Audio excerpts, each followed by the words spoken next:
Y quería pedirte una reflexión acerca de lo que ocurre en medio de esta campaña, el deceso de Napoleón Becerra y lo que de alguna forma le toca enfrentar también a los candidatos en esta coyuntura, ¿no? Sí, evidentemente tenemos que empezar con esa triste noticia y lamento mucho, hago llegar mis más sinceras condolencias a la familia de Napoleón Becerra, que sí, era un peruano que seguramente que tenía buenas intenciones. ¿Lo conoció o se lo cruzó por ahí en algún debate? No he tenido la oportunidad de conocerlo, pero esperemos que no quede una estadística más, ¿no? Mueren 3.000 personas al año, más que cualquier sicariato, más que la inseguridad, mueren por accidente de tránsito, ¿no? Y que no quede simplemente una estadística. Hay que mencionarlo, este accidente ocurrido en la vía Los Libertadores, a la altura del distrito de Pilpichaca en Huancavelica, pero ello no libera de responsabilidad, por ejemplo, a Dina Boluarte, que muchas veces dijo que esa vía se iba a reparar. Hubo graves accidentes, uno muy grave, la empresa Siva hace 2 años. Y claramente, hablamos de Huancavelica, pero también las autoridades de Ayacucho tienen mucha responsabilidad porque hay muchos accidentes en esta zona. Dicho esto, George, antes de ir con las preguntas acerca de su campaña, su plan de gobierno que he tenido oportunidad de volver a revisar, ¿qué le parece si miramos rápidamente la última encuesta de Datum Nacional? No son números probablemente muy auspiciosos para algunos candidatos, pero lo cierto es que faltan 4 semanas de campaña. Y ahora va a aparecer, pero a 4 semanas de campaña nada está dicho. Y claramente ocurrió el año 2021, donde la candidatura de George Forsyth iba bastante arriba, luego las cosas no resultaron bien. Pero ganó un candidato que 3 días antes ni siquiera aparecía en las encuestas. Digamos que a estas alturas ya había aparecido, pero con 3%. Sin embargo, subió en el último tramo. No sabemos cómo funcionan las encuestadoras, ¿no? ¿Cómo funcionan? Bueno, pues como todo en el Perú, como bien lo sabes... ¿Cree que están digitadas? Mira, pero es evidente, ¿no? Y la seguridad está tomada por mafias, la educación está tomada por mafias, la salud está tomada por mafias. Y ya sabes quiénes son las manejan, ¿no? Y quiénes quieren aparecer primero en las encuestas, quiénes manejan las encuestas, que quieren seguir lucrando del país. Vamos a revisar rapidito nada más. Con la ficha técnica, la encuestadora Datum para América Televisión, la muestra 1.502 encuestas a nivel nacional. Ojo, no es un simulacro donde usted marca la cédula, el símbolo o el rostro del candidato. Estas son encuestas y ya sabemos la diferencia que hay ahí. La fecha de aplicación del viernes de la semana pasada al día lunes. Es decir, que esto es del fin de semana pasado.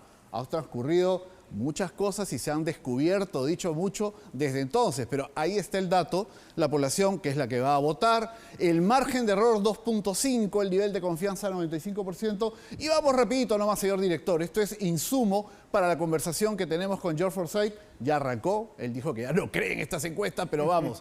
Rafael López Aliaga, Renovación Popular 11.4, Keiko Fujimori 10.9, Alfonso López Chao, Ahora Nación 6.5, Wolfgang Grosso, que para muchos es la sorpresa, la novedad dentro de la plantilla usual en las encuestas, 5.1, Carlos Álvarez 4%, César Acuña 3.8%, hasta allí los 6 primeros, en teoría, o como bien dice George, desde el punto de vista de las encuestas. Vamos, señor director, con la que sigue y con eso vamos cerrando. Allí, Johnny Lescano 3.2, Jorge Nieto, que aparece ya lejos de otros, pero un 2.5 que está en el margen de error, Mario Vizcarra 1.7, Ricardo Belmont 1.6, George Forsyth 1.5, Roberto Sánchez de Juntos por el Perú 1.4. Y creo que tenemos un dato más. Aquí viene lo interesante, candidato Forsyth. Otros candidatos 9.8, ok, pero ojo, ninguno blanco viciado, 21.5. No sabe, no quiere contestar, 15.2, 36.7%. Bastante alto a 4 semanas de la elección. Aquí puede haber un movimiento interesante para candidatos como George Forsyth. Y que va a haber definitivamente. Bueno, entonces vamos con la primera pregunta. Usted ha dicho en su publicidad, lo veía en la franja, no soy un político de discursos, soy de acción y lo he demostrado. Pero mucha gente se pregunta, ¿dónde estuvo George Forsyth estos 5 años, desde la elección del 21 al día de hoy? ¿Por qué aparece recién en campaña? Bueno, esa respuesta es muy simple, porque yo no vivo del Estado, ¿verdad? Yo no soy el típico candidato que postuló y como que no entró, ahora me busco un puesto en el Estado con algún congresista. Yo qué he hecho, he formado una familia, yo vivo en Cajamarca, he invertido en mi empresa, yo vivo en las regiones, por eso creo tanto en la descentralización, e invierto. Y soy padre de familia y aparte tengo 2 maestrías ya, tengo escuela de guerra, soy capitán del ejército, tengo cursos hasta en Israel, en Georgetown. Entonces me he preparado mucho porque esto es un tema serio. O sea, se ha preparado en lo personal. Ahora, participar en política, tener una opinión, ser fiscalizador de un gobierno, no quiere decir que uno vive de la política o cobra del Estado. Hay mucha gente que se pregunta, ¿dónde estuvo Forsyth cuando Pedro Castillo dio golpe de Estado? ¿Dónde estuvo Joe Forsyth durante el gobierno de Dina Boluarte? Esa es la respuesta que algunos esperan.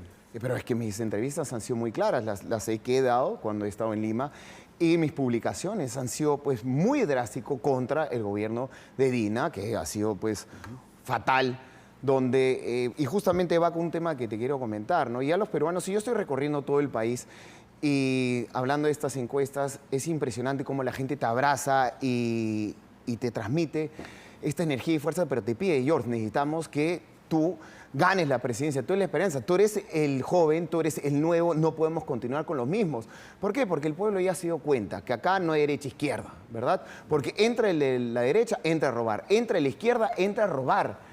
Entonces lo que necesitamos es hoy un presidente decente, eso es lo principal, porque hemos tenido los 10 últimos presidentes que han sido delincuentes, y si el presidente es delincuente, el Congreso es delincuente, los ministros son delincuentes.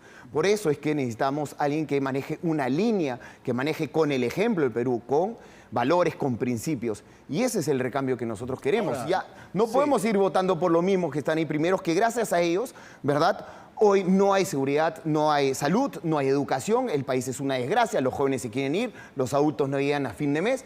Son gracias a estos que dicen ser derecha, izquierda, estos desgraciados y estos miserables desde el Congreso. Ahí viene mi pregunta. Usted los llama desgraciados, miserables desde el Congreso. Pero falta, corruptos y mafiosos. Y muy bien, corruptos y mafiosos desde el Congreso. Pero usted va en un partido... Pero también desde el Ejecutivo. Usted, le formulo la pregunta. Usted va de candidato de un partido que tiene presencia en el Congreso, que tiene 10 parlamentarios. Es decir, que es parte de este comportamiento mafioso y corrupto que denuncia. Pero ser candidato y llevar en sus listas a varios de ellos que van a la reelección, ¿eso no es una mochila muy pesada para usted? ¿No es una contradicción en la renovación, el cambio y llevar a los que están ahora en el Congreso? No, para nada, porque como siempre lo he comentado, ¿no? El partido es grande, tenemos más de 230.000 militantes y ellos tienen que hacerse cargo de sus propios actos, ¿verdad? Yo voy a ser presidente con el apoyo del pueblo el 28 de julio y a partir de ese momento se acabaron los partidos políticos. Yo no voy a ser presidente de Somos Perú, yo voy a ser presidente del país, de todos los peruanos. Mi lealtad es con el Perú, no con un partido político. Claro, pero usted lo ve de esta manera. Al parecer la gente lo ve de otra forma, si no, no tendría 1.5% en la encuesta. Pero vuelvo a decirlo, yo sí estoy en la calle, estoy constantemente, acabo de llegar del Cusco y el recibimiento maravilloso que me han hecho en el Cusco. Y vuelvo a decirlo, ¿dónde están los rojos ahí? ¿Dónde están los terrucos? Han sido estos políticos desgraciados que nos han dividido. Ese es el daño principal que han hecho con el Perú, dividirnos como hermanos, ¿verdad? Por sus intereses netamente políticos, para su bolsón electoral. Entonces, hoy tenemos que recuperar nuevamente el país. Ahora, y vuelvo a decirlo, mi línea es, yo voy a ser presidente de todos los peruanos y por eso voy a convocar a los mejores peruanos. Vengan del partido que vengan, porque hay gente buena, evidentemente, en todos lados. Para usted, George, ¿el gobierno de Pedro Castillo fue un gobierno bueno, malo, pésimo? ¿Cómo lo cataloga? Yo creo que todos los últimos gobiernos han sido pésimos. Ya, pero entonces, ¿cómo lleva usted en su lista al Senado a alguien que fue PCM de Pedro Castillo como Héctor Valer, que además... el otro día en una región, en Puno, si no estoy mal, ha escupido a un periodista. O sea, ¿cómo puede llevar usted gente así en el tema es muy sencillo. Explíqueme la sencillez. ¿Tú crees en la democracia? Yo también. El partido es un partido muy democrático donde los militantes...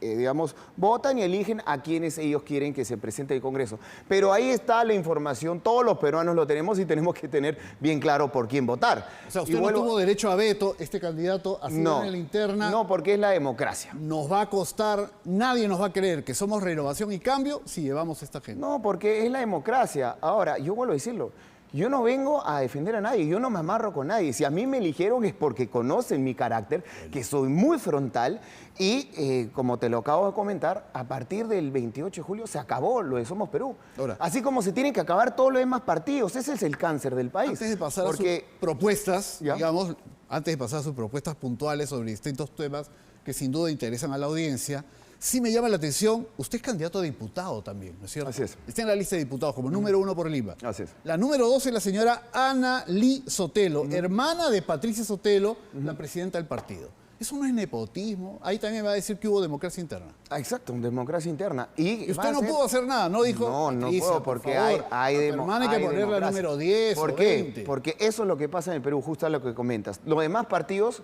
políticos, todos son dueños de sus partidos. Los candidatos que hoy estamos viendo son dueños de su partido político. En cambio, a ellos hay que preguntarle, ¿qué hiciste tú como dueño de tu partido con los congresistas mafiosos y corruptos? ¿Por qué ahí sí no saltas?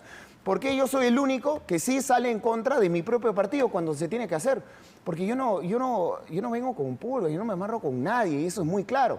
Entonces, yo voy a luchar contra la corrupción, yo voy a recuperar el país para el pueblo y empiezan limpiando la casa también. Pero vuelvo a decirlo, si nosotros seguimos con esta mentalidad de que hay que defender a nuestros partidos, que hoy son organizaciones criminales, que son empresas, ¿verdad? No vamos a salir adelante. Hay que olvidarse a partir del 28 de julio de los partidos y hay que trabajar por el Perú. Está bien, George. Yo siento que su discurso es contradictorio, porque usted habla de renovación, de cambio, de no ir con los mafiosos de siempre, y está llevando ahí un peso que yo creo que no ha significado nada para este Congreso y se nota, se ve también en la valoración que tienen los parlamentarios. Vamos a dejarlo ahí porque creo que usted tiene una posición clara sobre la que no hay ningún reconocimiento más allá de lo que ha dicho.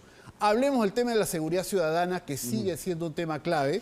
Usted ya ha dado entrevistas, ya ha comentado, pero ¿qué sería lo principal? ¿Qué lo diferencia a usted de otras propuestas que ya habrá escuchado? Las propuestas de Williams, de Quiabra, de Grosso, que han sido Bueno, todas las propuestas son maravillosas, son muy bonitas, ¿no? Pero ¿a quién le podemos creer? ¿No? A alguien que simplemente viene del Congreso, se ha sentado ahí, partidos que han manejado el Perú en los últimos años desde el Congreso y no hicieron nada. Entonces eso es muy importante, todas las propuestas van a ser maravillosas, por eso le digo al público que hay que analizar a la persona, porque nadie va a venir con una propuesta, digamos, negativa para el país. Entonces, ¿qué me diferencia a mí? Que todo el Perú, todos los peruanos me han visto a mí luchando en la calle. Yo cumplí lo que dije en la victoria, a pesar de las amenazas, las extorsiones, los intentos de acabar con mi vida, yo luché y saqué adelante mi distrito y le gané a las mafias. Aparte que yo me he especializado, como te comento, yo en Israel, soy capitán del ejército, tengo escuela de guerra. Y lo que yo voy a hacer el primer día y de forma inmediata es tomar el control de las cárceles con las Fuerzas Armadas. El primer día, porque el 80% del sicariato y de la extorsión sale de las cárceles. Y tú bien sabes, han hecho muchos reportajes, tienen computadoras, celulares, más tecnología que en todo este estudio hay en las cárceles. Por tanto, ¿usted cree que la experiencia que tuvo como alcalde de La Victoria es válida para lo que implica gobernar un país tan complejo como el Perú? ¿Conoces bien La Victoria? Yo no. Conozco lo de que como cualquier vecino de Lima Sí. puede conocer. Bueno, La Victoria es maravillosa, ¿no? Es un distrito hermoso, con Gamarra, Mercado de Fruta, La Parada, pero también muy complicado. Y es uno de los distritos más complicados del Perú. Entonces, si tú logras hacer un cambio en el distrito más complicado del Perú, obviamente, pues, los demás va a ser mucho más fácil, ¿no? Ahora, no fácil, no lo digo que es una tarea simple, es una tarea titánica. Pero para eso necesitamos gente que realmente lo ha hecho y que conoce el tema. ¿Aumentar la dotación policial en cuánto y en qué tiempo? Mire, primero, si vamos a aumentar la policía, primero tienes que limpiarla. Sin Porque duda. un delincuente no va a perseguir un delincuente. Entonces, para eso vamos a trabajar con las cámaras. Está la famosa bodycam, que lo tienen muchas policías internacionales. Los policías llevan en el que cuerpo llevan y en el pecho, graba todo 24 horas. graban 24 horas todo el accionar del policía. Entonces vas a identificar los policías corruptos con los buenos. Y también va a ayudar a los buenos porque muchas veces se les castiga por cosas que no han hecho, ¿no? Entonces tenemos que limpiar a nuestra Policía Nacional. Pero nosotros solo tenemos 130.000 policías a nivel nacional. Eso le pregunto. En 20 años hemos crecido 10.000 policías, o sea, de 120.000 ¿Cuántos necesitamos a 30.000. crecer, Nosotros según necesitamos ustedes? rápidamente 180.000 policías. De 130 a 180. Tenemos Ir a que saltar. 50.000. Pero en nuestro presupuesto nosotros utilizamos solamente el 6% del presupuesto nacional para la seguridad. Muy por debajo de Colombia, muy por debajo de Chile. Nosotros estamos en $130, ellos están por 120, por 220 y 180. O sea, aumentar presupuesto. Entonces, tenemos que aumentar y de aquí presupuesto. al año 31, 50.000 Así es. policías. Pero, por ¿cuándo? ejemplo, mira, ¿cuántos policías tenemos hoy trabajando en temas administrativos? O sea, se le ha hecho tremenda preparación y esfuerzo para que estén sentados digitando, ¿no? Uno por uno una tecla. esa es decisión política. Entonces, todos a la calle, todos a luchar por la seguridad y policías en retiro pueden volver a hacer ese trabajo administrativo. Entonces, rápidamente podemos encontrar esas En la soluciones. dinámica de Si Medias Tintas también incluimos preguntas del público, preguntas de nuestros compañeros de Latina Noticias. Tenemos una pregunta del público, Ya, a ver si la podemos excelente. responder. Vamos a colocarle en el web. Carlos Germán Rojas Merino, ¿cuál será la medida o medidas en transportes respecto a las carreteras del Perú? Y la otra pregunta, ¿cuál es el plan para mejorar la educación e infraestructura? Bueno, he hecho una pregunta abanico, pero centrémonos De en la todo un poco, primera, que me de imagino todo un poco. Bueno, que transporte e implica infraestructura. varios temas allí, ¿no? Sí, miren, Esto es carretera, seguridad vial, pero además seguridad propiamente en carreteras y vías, ¿no? así es. Bueno, evidentemente, si queremos salir adelante como país, porque yo creo en la empresa privada, Es ¿verdad? infraestructura, además, claro. Así es. Creemos y queremos que venga empresas a invertir en el Perú, pero necesitamos infraestructura y necesitamos conectar nuestro país. Yo acabo de venir del Brain, vengo hace 2 días, he estado por ahí, hoy he llegado del Cusco, y queremos sacar pues, el café, queremos el cacao, la piña golden, y a través de qué carreteras, ¿verdad? Entonces tenemos que para ser competitivos internacional, tenemos que hacer las pistas. Para eso tenemos un gran shock de proyectos. Tú bien sabes que hay más de 2.756 proyectos paralizados que ya están a medio construir. Ahí están los hospitales también, están los colegios, porque preguntó también sobre educación, las pistas y los puentes. Entonces, para culminar esos proyectos se necesitan 21.000 millones de soles. Eso hay los recursos. Se pierden 20.000 millones de soles por ineficiencia y 24.000 millones por corrupción. Entonces los recursos están. Nosotros vamos a crear la comisión que va a destrabar esas obras para llevarla de forma inmediata. Caso de vías, carreteras, hablamos de concesiones, peajes. Bueno, evidentemente tenemos que apoyarnos con el sector privado. Explicarlo, digamos, para que esté todo sobre la No, mesa. se tiene que trabajar. Mire, nosotros vamos a... Yo creo en la empresa privada, pero por supuesto que sí. No creo que debe generar recursos, necesitamos empleo para los jóvenes, vamos a fomentar zonas libres, zonas de tratados especiales para que vengan a invertir en el Perú. Y para eso tenemos que ser competitivos internacionalmente y no solamente con nuestros países vecinos, sino con todo el mundo. Entonces, vamos que venga la inversión, pero siempre y cuando mantengamos nuestra soberanía, ¿verdad? No vamos a regalar nuestros recursos naturales. Yo soy capitán del ejército, mira lo que ha pasado con el gasoducto, ¿verdad? Entonces, siempre y cuando van a venir y van a tener las puertas abiertas todos para invertir, pero respetando nuestra soberanía. Y sobre educación, que es una pregunta muy importante, queremos cambiar una currícula, queremos una educación mucho más moderna, queremos una educación con carreras técnicas desde el colegio los últimos años. Eso se tenía hace 30, 40 años. Orientados, pero según la industria de cada región. Se perdió. Porque sí, lamentable, como la educación cívica también, ¿verdad? Porque ya sabemos, pues, quiénes están al cargo del Perú. Ahora, ha recordado usted que es capitán del ejército de la reserva. ¿Algo que comentar acerca de lo que dijo el candidato López Aliaga acerca de lo que hace los soldados en los cuarteles? Por supuesto que sí. Y ese ya es un dato para alguien que quiere ser presidente del Perú, ¿no? Alguien que maltrata a las Fuerzas Armadas, alguien que no es patriota, alguien que no tiene idea qué hace el ejército del Perú y él pretende ser presidente de la República. Yo le pido y le exijo al señor López Aliaga que se retracte de forma inmediata y que le pida a nuestros héroes, porque yo he recorrido todos los cuarteles. ¿Quiénes estuvieron en la calle en la pandemia? Cuando el señor estaba bien bacán en su casa, encerrado, ¿verdad? ¿Quién estaba en la calle? Sacando a los peruanos adelante. El soldado, nuestra tropa. A esos que le dicen que están haciendo estupideces, ¿verdad? Entonces le exijo que se retracte y que respete a la familia militar. Pero rápidamente, en cuanto a la educación... Vamos, ¿qué te parece, George, con la pregunta de nuestro compañero Santiago, que tiene acá una pregunta también que va a formular por parte de Latina Noticias? Ok. Y seguimos comentando. Ya, súper. Vamos, Santiago. Santiago. La crisis de la migración venezolana ha puesto en jaque a varios países. El último anuncio del gobierno de Chile, del nuevo presidente José Antonio Kast, de hacer una zanja, significa un primer intento de barrera física en la región, a lo Trump. Usted, si llega a la presidencia, ¿promovería algo similar? Además, ¿cómo lidiaría con esta crisis de migrantes venezolanos? ¿Los repatriaría? ¿Los expulsaría? ¿El corredor humanitario es una opción?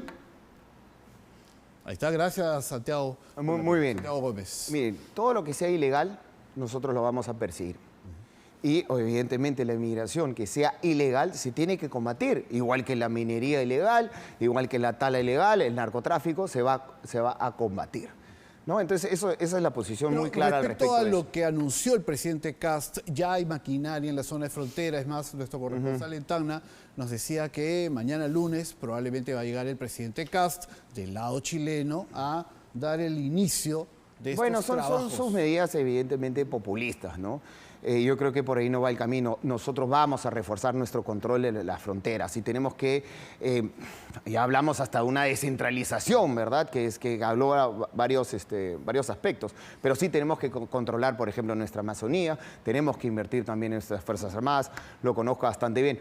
Pero si me permites, porque creo que lo más importante y nos quedó en el tintero la educación, ¿verdad? Entonces, te estaba hablando de educación según las regiones, porque hoy lamentablemente los jóvenes están en el colegio, no tienen las capacidades porque no han tenido una educación en cuanto a la tecnología, a un mundo globalizado. ¿Y qué es lo que hacen? Todos se vienen a Lima. Entonces, queremos educación por región según la industria que se maneja en cada región, para que los jóvenes salgan y tengan oportunidades. Pero no nos podemos olvidar del factor clave, que es el maestro. Si no tenemos maestros bien preparados, que aprendan también a ya manejar una tecnología, evidentemente los jóvenes no van a salir bien preparados. Entonces hay que capacitar a nuestros profesores y que sea meritocrático también el sueldo, que según los resultados de los estudios de sus propios estudiantes puedan tener un mejor sueldo. Al inicio de este diálogo, al inicio que usted ha machacado tanto respecto al mal trabajo que ha hecho el Congreso y lo que significaría un gobierno de Somos Perú, ¿cuál es la principal medida anticorrupción que usted le plantea a los peruanos? Es un tema que lo seguimos escuchando en todo momento, más allá de algún asunto de coyuntura. La lucha anticorrupción, lo que se puede ahorrar a través de frenar claramente, que la vemos en todos los estamentos, no solo en el gobierno. Sí, es que, mira, si no tenemos salud, si no tenemos educación, no tenemos seguridad, es por culpa de la corrupción. Entonces, evidentemente, es el problema que se tiene que encarar de forma inmediata. Y yo represento otra generación, yo entiendo cómo funciona la tecnología y hoy, lamentablemente, estos corruptos no quieren que haya un Estado digital, ¿no? Que esté digitalizado el Estado porque simplemente te cambian los papeles, te cambian los estados financieros, te cambian las cartas fianzas y lo que recalco y sucede mucho, una empresa que el día de ayer vendía papel higiénico, el día siguiente construye un puente. Pero ¿cómo evitamos que eso ocurra? Entonces, por eso es que necesitamos digitalizar el Estado y trabajar con tecnología, trabajar con inteligencia artificial, que va a ayudar esos procesos, esos procedimientos que duran 3, 4, 5 meses. Quiere decir que toda la información va a estar en línea, que todos vamos a poder fiscalizar, eso es digitalizar el Estado. Y también la ciudadanía, porque tiene que haber una alianza ciudadana, donde el ciudadano también ayude en la lucha anticorrupción. La del estribo. ¿Ya? ¿Cómo evitamos que nuevamente ocurra todo este problema del gas, de la falla del ducto? ¿Qué pasaría en un gobierno de Somos Perú? Ok, es una pregunta amplia que te puedo contestar. En el curso de planeamiento militar estratégico vemos nuestros recursos naturales estratégicos, justamente. Yo Entonces, pregunto, ¿van a exigir un segundo ducto? ¿Van a exigir que haya reservas? Okay, pero mira lo ridículo, ¿no? O sea, tenemos una guerra que hoy vemos un mundo bastante convulsionado. Tenemos una guerra, nos revientan la tubería en 3 puntos y se acabó el Perú, ¿no? Entonces, evidentemente necesitamos mayores reservas, necesitamos el gasoducto del sur, que yo recién viendo el Cusco, que encima le da el gas a todo el Perú y el Cusco no tiene gas natural, no tiene conexiones. Entonces, se tiene que llevar el gasoducto del sur, también se tiene que llevar a cabo. Eso es decisión de gobierno es decisión y de un Congreso que apoye. Así es. Ese tema muchos lo mencionan, muchos lo promueven, lo prometen en campaña, pero se han olvidado de llevar el gas al sur, que es lo que corresponde sin duda. Pero pues, no solamente eso, han terruqueado a nuestros hermanos del sur. No hay Estado, no hay presencia del Estado. Y no solamente eso, han matado a nuestros hermanos del sur y no hay justicia. Por eso es que tenemos que recuperar el gobierno, tenemos que devolverle justicia a la población. Y por eso es que voy a ser muy frontal contra el Congreso, me voy a tirar abajo la bicameralidad, me voy a tirar abajo la ley de procrimen y le voy a devolver el referéndum al pueblo.